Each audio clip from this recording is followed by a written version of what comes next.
Hola, mi nombre es Evalinda Barrón Velázquez, bienvenidos a su programa Cuida tu Salud Mental y hoy tenemos un tema que a mí me gusta mucho, que es efectos del racismo en la salud mental. Y tenemos un súper invitado y amigo, el doctor Victoriano Hernández, que es doctor en etnobotánica y además es perteneciente a la población de la Huasteca. Bienvenido, Victoriano, muchísimas gracias por acompañarnos.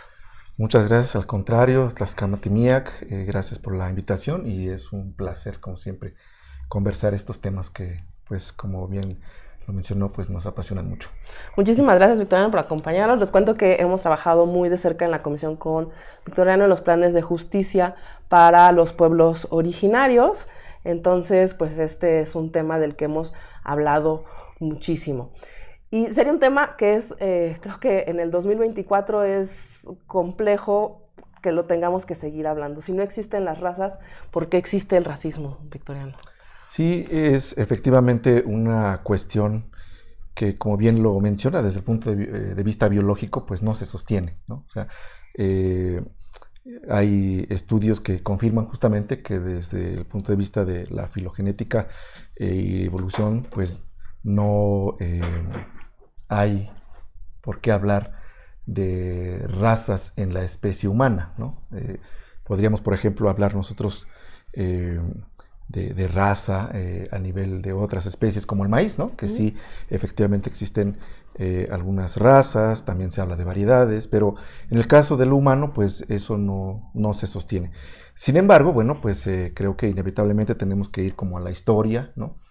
En dónde se gesta esta cuestión, ¿no? Menciona el doctor Paul Hersch Martínez de la ENA, ¿no? Que cuando se dio el contacto, los europeos, los invasores, no se preguntaban quiénes son, ¿no? Los pobladores que ya estaban aquí, sino qué son, ¿no? Entonces, pues, a partir de ello, ¿no? El racismo creo que es una cuestión que nos coloca a nosotros, ¿no? Desde el inicio, ¿no? Nosotros no nos percibimos a nosotros mismos, ¿no? Como una raza, digamos, ¿no? Desde el inicio, sino fue, creo que a partir de ese momento en el que empiezan a colocarse diferentes elementos, ¿no? En principio, pues con la cuestión ideológica cristiana, ¿no? Religiosa, pero también en el ámbito de la cosmovisión o de la cosmopercepción, como dicen los antropólogos, ¿no? De ver, de nombrar, de sentir el mundo, ¿no? Y pues eso justamente tuvo sus implicaciones. Sin embargo, en este 2024 pues seguimos hablando por una cuestión, creo que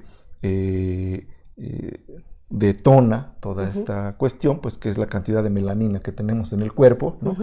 Y eso se relaciona pues justamente con estas cuestiones de prestigio, ¿no? Por ejemplo, ¿no? De nuestra historia, ¿no? O sea, si tenemos esta pigmentación, entonces nuestra historia pues es leyenda, es cuento, ¿no? Si tenemos una ciencia, ¿no? Pues entonces, siguiendo esta cuestión de colocar, ¿no? Pues entonces es empirismo, ¿no?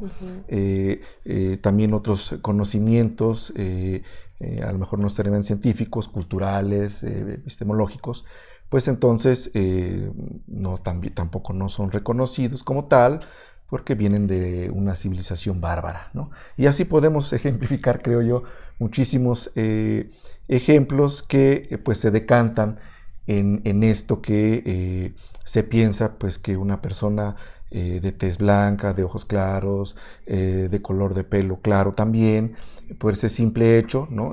Como decíamos, de ausencia de melanina, pues entonces toda su historicidad, toda su conocimiento, pues es válido, ¿no? Creo que así de manera general es por ello que pues seguimos hablando de racismo, ¿no? En este 2024. Sí, y es terrible. Y platicamos un poco de las poblaciones indígenas y de las poblaciones afromexicanas que existimos y resistimos en México, ¿no? En México somos más de 2 millones de personas afromexicanas que vienen de esta gran historia de esclavitud, de haber llegado al país todavía como esclavos, haber obtenido la libertad en el país y ser todavía una población que no tiene tierra y que en muchas ocasiones no nos reconocemos.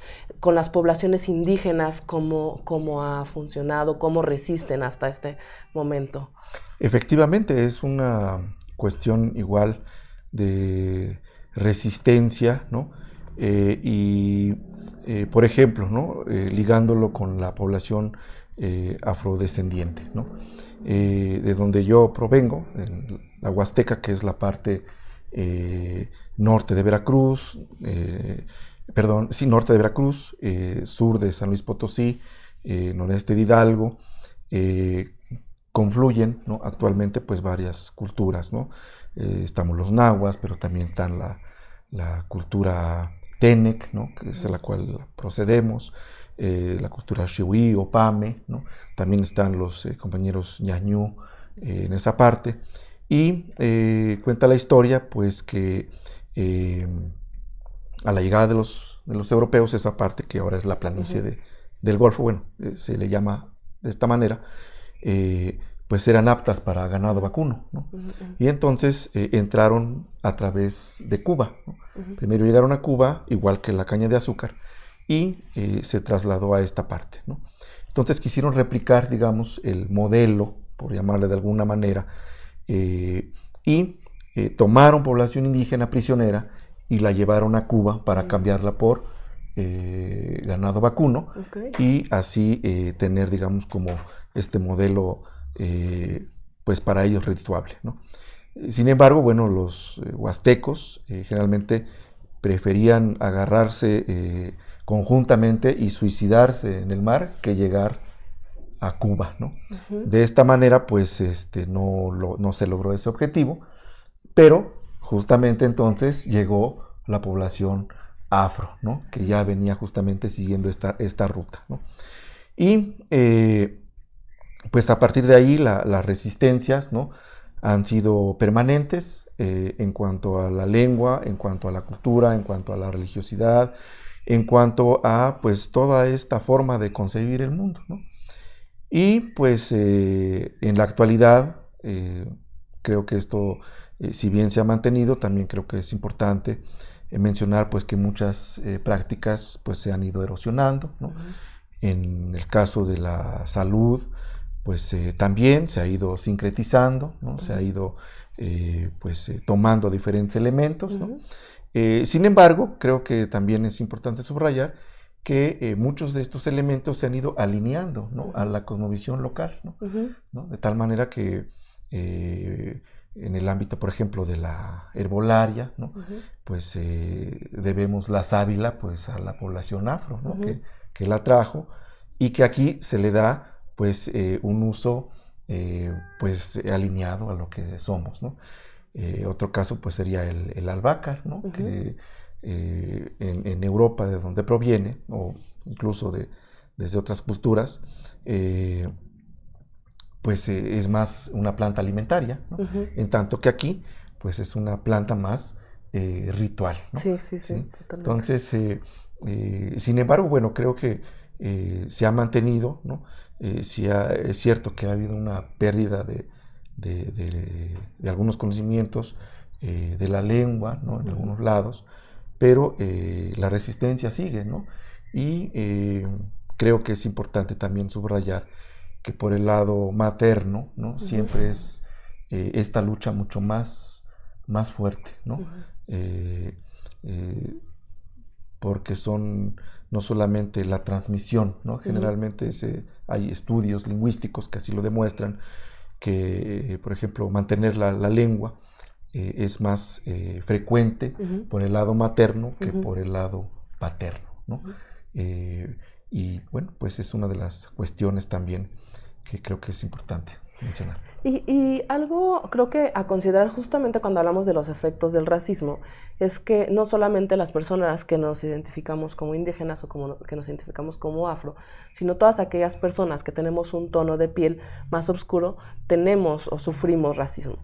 y que es una cuestión sistémica, tanto a nivel de creencias como a nivel de violencias estructurales, de violencias sociales, violencias de género, sí. Es decir, se atraviesan muchas de ellas y que tienen efectos en nuestra salud y en cómo abordamos esos efectos en nuestra salud, tanto física y mental, desde cómo nos ve el sistema de salud a cómo en nuestros sistemas tradicionales de atención en salud también se ven modificados o tenemos que atendernos en ellos por la falta de recursos o de lugares para atención en donde vivimos, ¿no?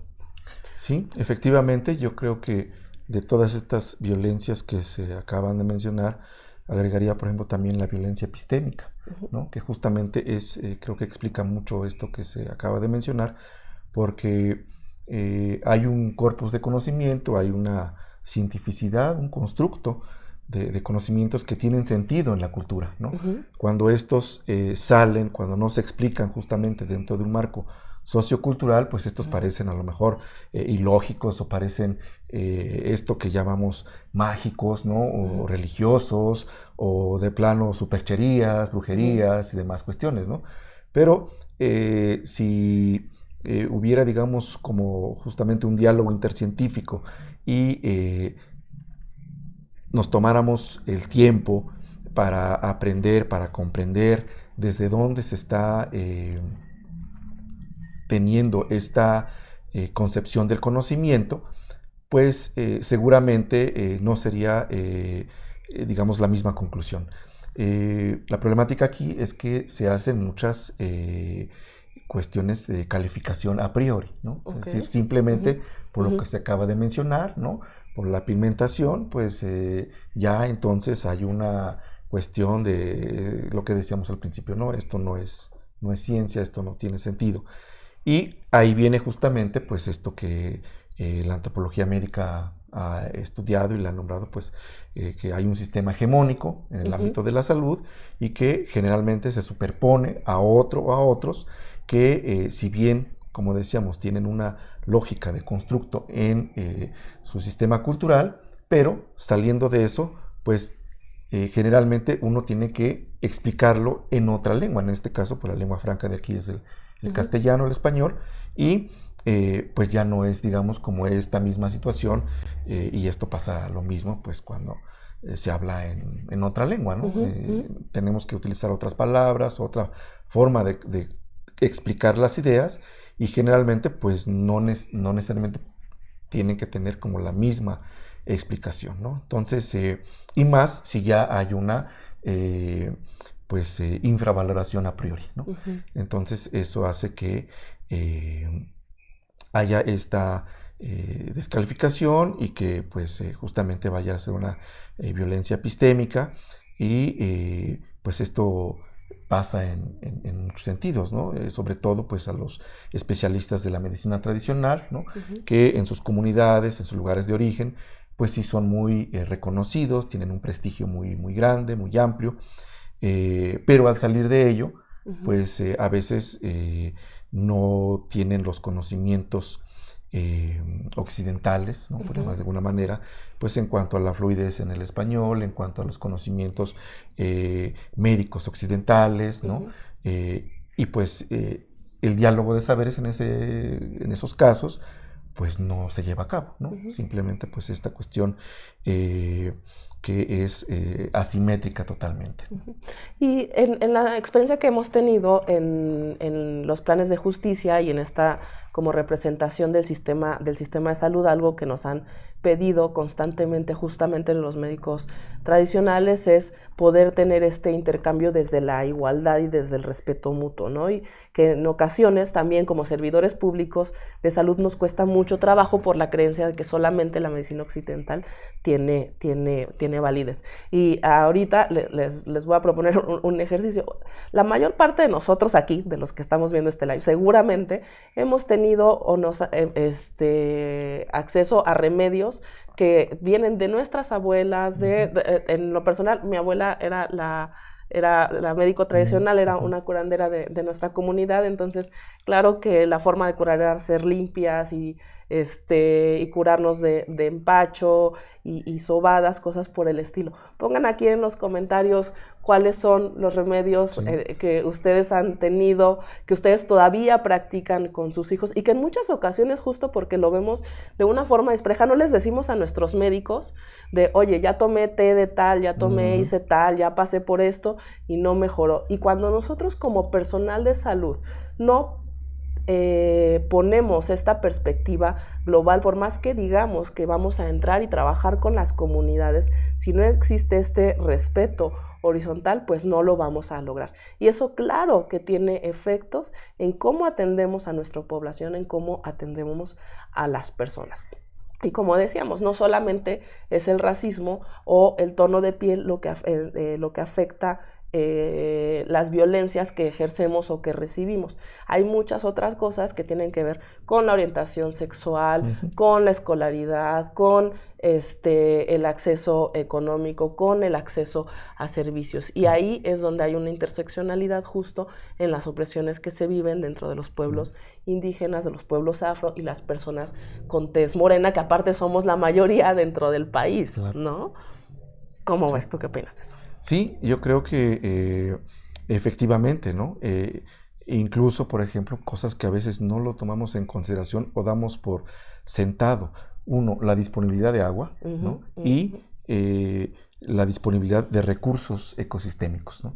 En nuestro país existen asentamientos antiquísimos que han sido maestros de la sobrevivencia, ¿no? Es decir, nosotros vamos y vemos, pues aquí es un desierto, ¿no?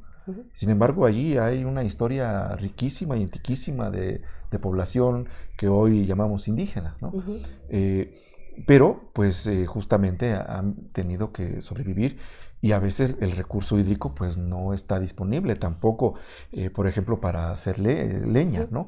Entonces, pues, el baño, pues, no puede ser diario, ¿no? ¿Sí? Y en lugar de utilizar, como en otros lados, que sí existe disponibilidad de madera, pues el combustible salen a recolectar pues las heces de vacas, de caballos, de borregos, ¿no? Y eso aunado con hojas secas, con ramas, pues con eso hacen su fuego, su fogata, y con eso hacen sus alimentos, ¿no? Eso es una cuestión que ha venido sosteniéndose durante mucho tiempo, ¿no?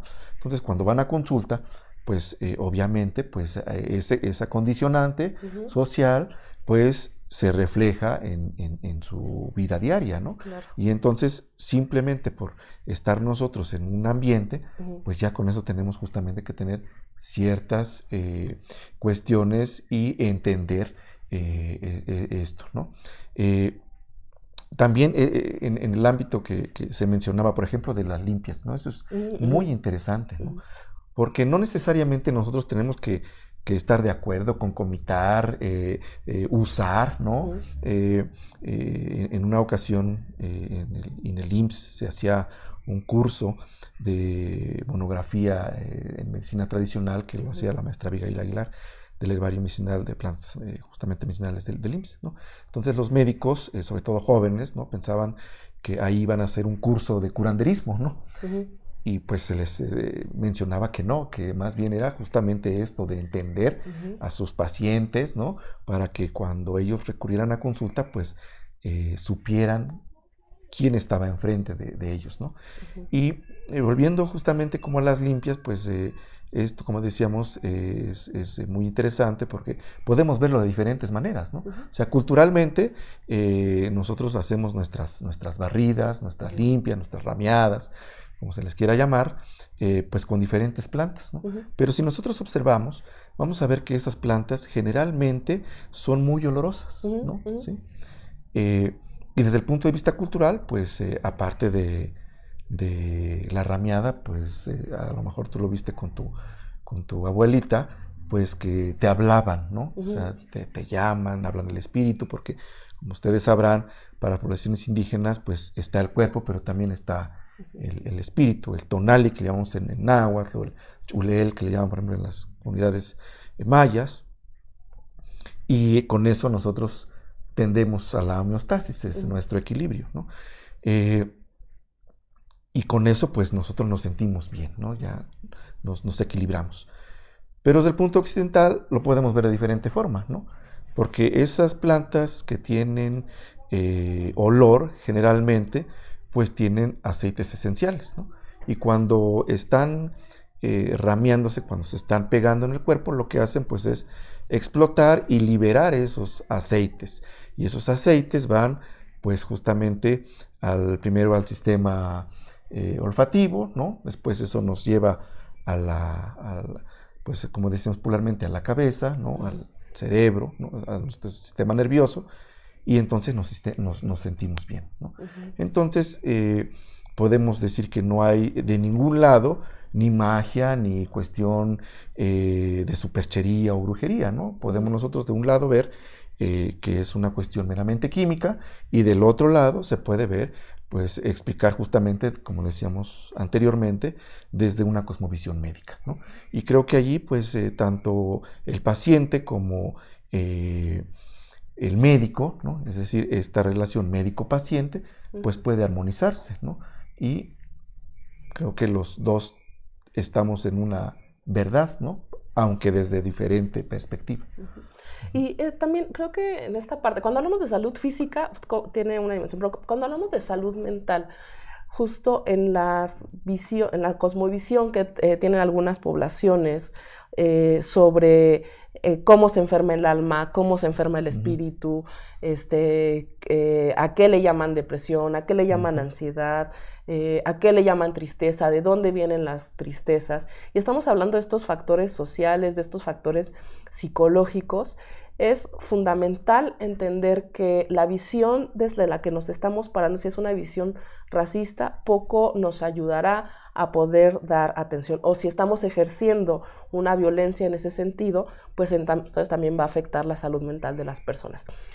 Sabemos que los efectos, solamente por vivir racismo, implican efectos cardiovasculares. Es más común tener hipertensión, tener ataques cardíacos, tener diabetes, si has sufrido racismo. Es mucho más común tener depresión, ansiedad, ideación o intentos suicidas o suicidios. Este ejemplo que me comentabas es súper interesante, de preferir morir antes de ser esclavizados, y que sigue afectando a las personas dentro de toda esta violencia sistémica, pero además dentro de la violencia institucional que se sufre en los consultorios médicos, al no poder integrar esta visión que se tiene como mexicanos, como comunidades indígenas, afro, como personas de tez morena, o como personas que tienen algún privilegio y que con ese privilegio tendrían la responsabilidad de poder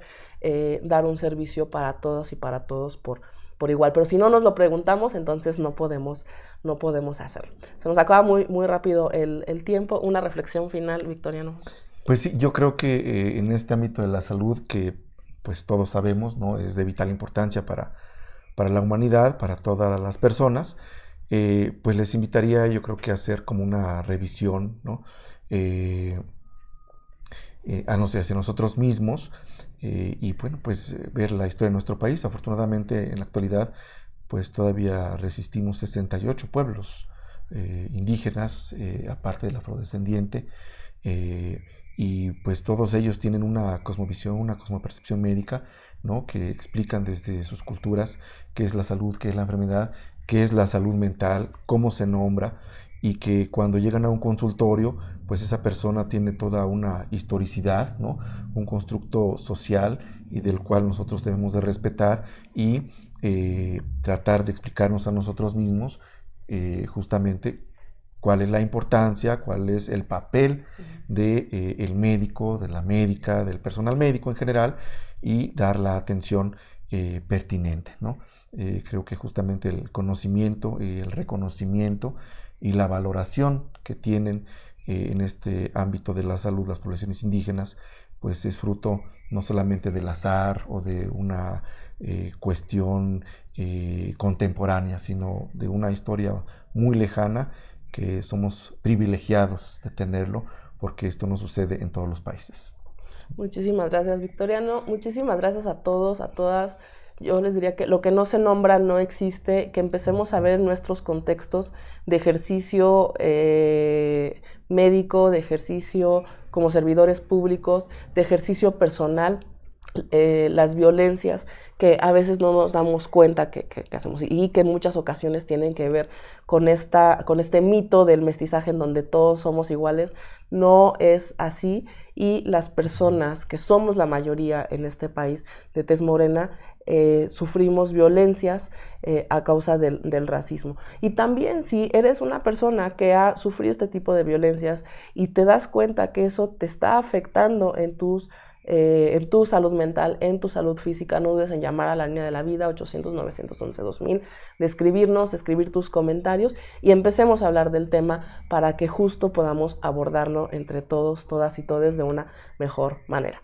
Nos vemos la próxima semana. Muchísimas gracias por estar en este programa Cuida tu salud mental y bye bye. Cuidar de nuestra salud mental es tan importante como cuidar de nuestra salud física. Tener depresión, ansiedad o problemas de consumo de sustancias no es motivo de burla o vergüenza. Comparte tus emociones o problemas con alguien de confianza. Acude a los nuevos centros comunitarios de salud mental y adicciones que tenemos en toda la República. La salud mental es nuestro derecho. Comparte tus emociones. Acude a tu centro y cuida tu salud mental. Estamos para ayudarte, por ti, por los demás, por la salud mental. Juntos por la paz, con ASAMA, Gobierno de